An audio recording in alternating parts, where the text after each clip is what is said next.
Tonight, we're looking at a Detroit neighborhood where residents are concerned about their access to fresh food. Good evening. I'm Terrell Bailey. Some neighbors say it's a food desert because of the limited options of grocery stores nearby. Detroit Now's Chris Walker takes us to the city's east side for a closer look at the problem. It's been 3 years since Food Town went up in flames here on Gratiot Avenue. It was the last grocery store located within 1 mile from Mack and Van Dyke on Detroit's east side. And now community farmers are taking a grassroots approach to bring fresh food back to the neighborhood. Mustard greens, arugula, a basic salad mix.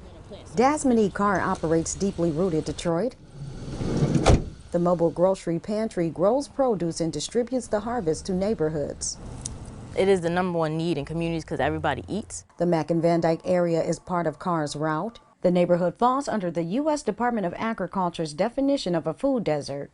There's more liquor stores than there are grocery stores in this neighborhood and neighboring neighborhoods. So there needs to be a bridge created between local farmers and those stores that are more prevalent in the neighborhood. So if there are corner stores, small-scale grocery stores working with farmers that are growing in their neighborhood, which is something that I'm working on with the Detroit Food Policy Council, I think that'll increase the success and the viability of getting nutrients to community members. The USDA defines a food desert as a low-income area where a substantial number of residents lack access to grocery stores within a 1-mile radius. The Detroit Food Policy Council's 2021 food metrics update shows 69% of Detroit households are food insecure. The report also reveals Detroit is steadily losing full-line grocery stores due to industry challenges and slim profit margins. In September, Detroit Now spoke with the city's Director of Planning and Development, Antoine Bryant, about the relationship between a neighborhood's average median income and store locations. A lot of businesses are looking at a lot of data when it comes to where they locate their businesses, but one of the things that we share with grocers is that everybody eats. We're sensitive to the fact that upwards of 33% of Detroiters do not have access to a vehicle. We can't hold a gun to the head of our grocer and say, you have to move here, you have to move there.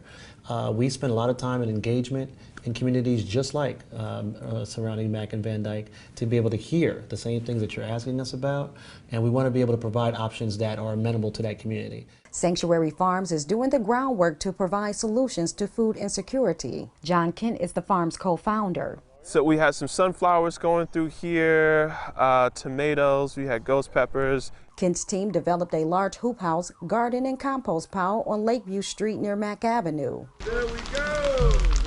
This is an ideal situation because there's a lot of vacant land here. This area basically is a food apartheid, so we basically wanted to be able to compost here, and we believe in closing the food loop.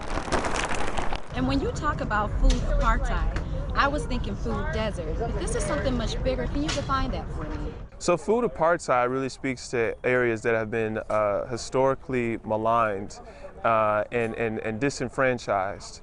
So a food desert just kind of speaks to the area having a lack of nutritious and organic food, but food apartheid really shows that there has been a long history of the lack of access to quality foods. Kent says he's working to bring food sovereignty back to neighborhoods. That means the people who produce, distribute, and consume the food also control the food system and policies, not corporations. I'm all for grocery stores. I think they create great, jobs and outlets for food entrepreneurs. But I really want to change the culture to get people to really go out and patronize their local gardens.